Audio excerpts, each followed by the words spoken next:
Chers internautes, bonjour, merci de nous rejoindre pour cette nouvelle édition du lundi 19 octobre d'Informatique News Hebdo, votre rendez-vous hebdomadaire pour décrypter, analyser l'actualité de l'informatique et des télécoms. Et justement, pour analyser cette actualité toujours riche, je suis accompagné de notre rédacteur en chef, Guy Hervier. Bonjour Guy. Bonjour Jean-François. Alors Guy, cette semaine on commence par une news, le rendez-vous habituel d'automne, les annonces des nouveaux iPhones. Et quand même cette année, bon, au-delà du look and feel et ce genre de détails, il fait des photos extraordinaires.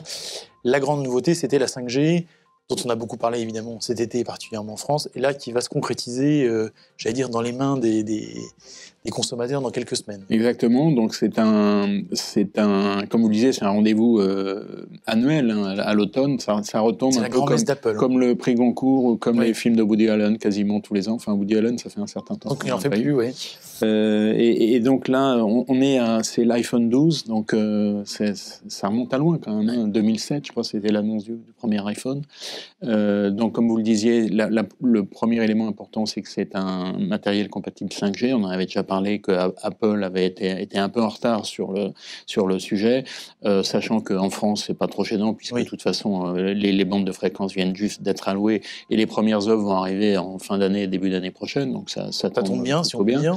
En termes sur les modèles, donc c'est 4 modèles qui en gros, on va pas rentrer en détail, mais qui vont de 800 à 1250 € quand même, c'est pas donné, et ça c'est sans le chargeur et sans les écouteurs. Sauf en France où on aura droit aux écouteurs pour des raisons légales. Voilà. Donc ça c'est une chose, avec des écrans qui seront de plus en plus grands. En fonction, le premier modèle, c'est un petit écran, et puis les écrans s'agrandissent. Et puis l'autre caractéristique intéressante, c'est que c'est la puce A14 Bionic, qui est gravée en 5 nanomètres, donc c'est quand même une performance. Et donc là, c'est des milliards de transistors, donc c'est une puce qui est extrêmement puissante et qui donne le niveau de performance de l'iPhone. Donc bon, c'est pas ça qui va révolutionner le monde des DSI, c'est clair, mais en tout cas, effectivement, c'est une annonce récurrente qu'il était intéressant de mentionner. La notion de 5G qui va se concrétiser quand même compte tenu du taux de pénétration de l'iPhone chez les consommateurs français et étrangers. Alors on parle sur un autre sujet, Guy, qui est plus peut-être proche des contraintes quotidiennes de nos lecteurs ou de nos spectateurs. En l'occurrence, une annonce entre Cohesity et AWS. Alors Cohesity, je ne sais pas si tout le monde connaît, hein, c'est du stockage, en tout cas c'est du logiciel pour le stockage, et là une annonce pour le management de la donnée, c'est un nom assez particulier, voilà. C'est assez intéressant. Donc on appelle ça du data management as a service, puisque aujourd'hui tout est as a service. Donc Cohesity, vous le rappeliez, c'est une société qui a été créée par Mohit Aron, qui est un des fondateurs du Nutanix. Donc c'est pas n'importe qui. Et comme vous le disiez aussi, c'est du stockage, mais du stockage secondaire. Donc en gros, c'est toutes les données qu'on a sauvegardées, archivées, les données de test, les choses comme ça. C'est pas les données qu'on utilise en production de manière régulière.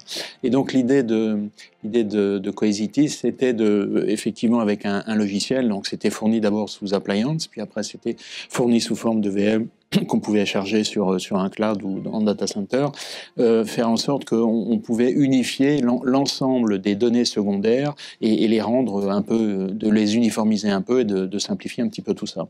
Et donc là, c'est un pas supplémentaire qui est franchi avec cet accord entre Cohesity et AWS, sachant qu'AWS prend une participation dans Cohesity, donc ça peut aider aussi un petit peu. Et donc l'idée, c'est de fournir une offre sur le cloud AWS, une offre de data management as a service. Donc ce sera une fonction qui sera proposée directement sur le cloud, la marketplace d'AWS. Donc c'est clairement une tendance qu'on voit depuis tout le temps, où l'idée de dire tout ce qui est proposé sur le data center peut être proposé également sur le cloud. Et d'ailleurs, de manière, maintenant c'est dans l'autre ordre, ça sera proposé peut-être sur le cloud d'abord et ensuite sur le data center. De faire en sorte qu'on puisse évoluer, passer de l'un à l'autre de manière la plus fluide possible, si c'est possible. Donc c'était une annonce intéressante à mentionner. Alors, autre événement la semaine passée, Guy, Zoomtopia, comme son nom l'indique, dédié est dédié à l'univers de Zoom, qui était évidemment virtuel, ça tombait bien, avec pas mal d'annonces aussi du côté de chez Zoom, notamment sur la sécurité, qui était un sujet sur lequel effectivement, ils sont attendus. On en a beaucoup parlé parce que Zoom est quand même un des grands bénéficiaires de la crise sanitaire. On a donné les chiffres, c'était multiplié par 10, multiplié par 15 le nombre d'abonnements, donc c'est quelque chose d'assez significatif. Mais on en a aussi parlé parce qu'ils sont peut-être allés un petit peu vite dans les développements et donc il y avait des failles de sécurité qui ont été mises en évidence. Et donc là, ils vont proposer une fonction de sécurisation du flux de bout en bout qui suffira par un simple paramétrage, cocher une case pour accéder à cette fonction, qui pour l'instant est en expérimentation, qui sera proposée sous forme de solution très, très rapidement, et qui, pour l'instant, alors après, je ne pense pas que ce soit une limitation technique, mais pour l'instant, sera limitée à 200 utilisateurs.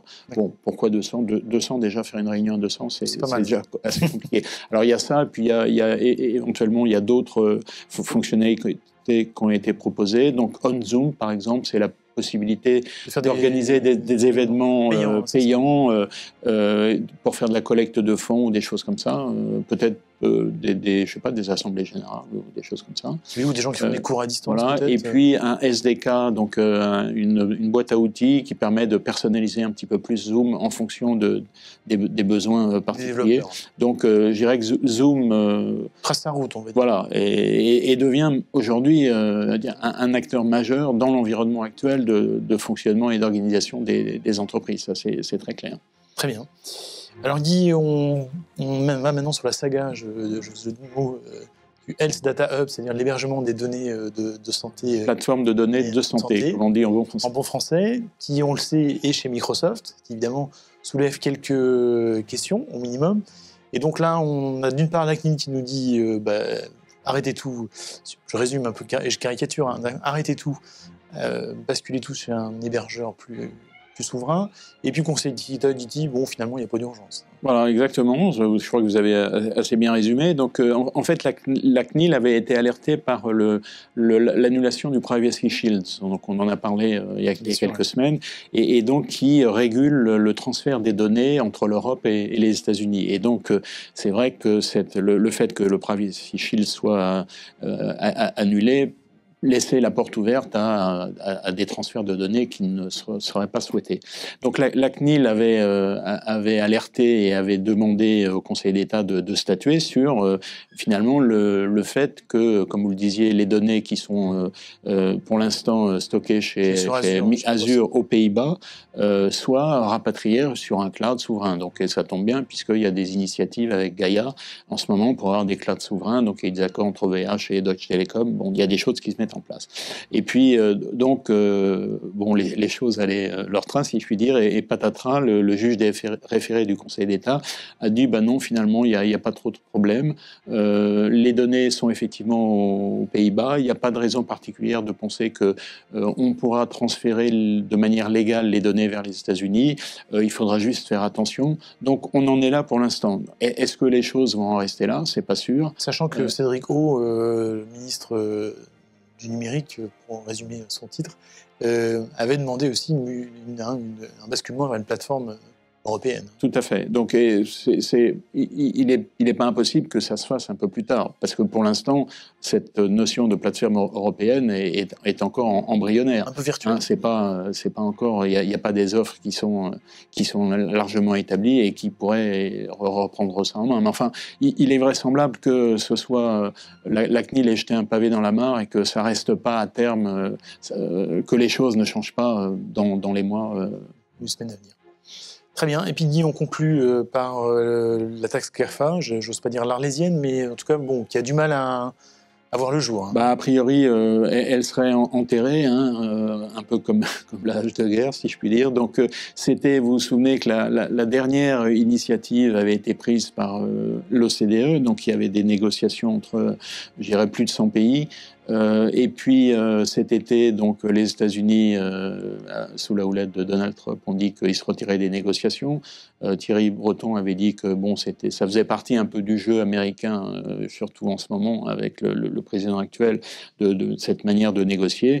Et puis là, il semblerait que finalement les négociations aient pris fin, puisqu'il s'était donné comme date limite la fin de l'année.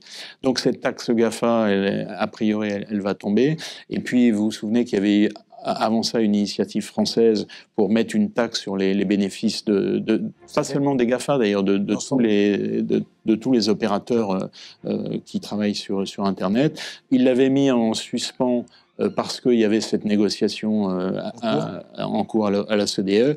On va voir si, maintenant que finalement ces négociations aient été arrêtées, est-ce que la France va relancer son initiative, sachant qu'il y aura aussi besoin d'argent dans les caisses dans les mois qui viennent, donc ça pourrait permettre de renflouer un petit peu. Donc on suivra ça avec intérêt. Très bien. Alors Guy, pour revenir sur l'événement de la semaine, c'est une étude de Xerox sur l'avenir du travail, on peut dire. Et la conclusion, c'est finalement, pour aller au cœur du sujet, pour ceux qui rêvent de télétravail, c'est pas forcément le futur qui se dessine. Non, alors ce qui est intéressant, alors c'est une étude qui a été faite par Xerox au niveau international et auprès d'entreprises de plus de 500 personnes. Donc c'est déjà des entreprises qui ont des moyens pour mettre en œuvre ce genre de choses. Et alors il y a plusieurs conclusions intéressantes. La première, c'est que la France était sans doute parmi les pays qui ont été interrogés la moins bien préparée au télétravail, les États-Unis le mieux préparés. Bon, donc ça c'est déjà un mauvais point, si je puis dire.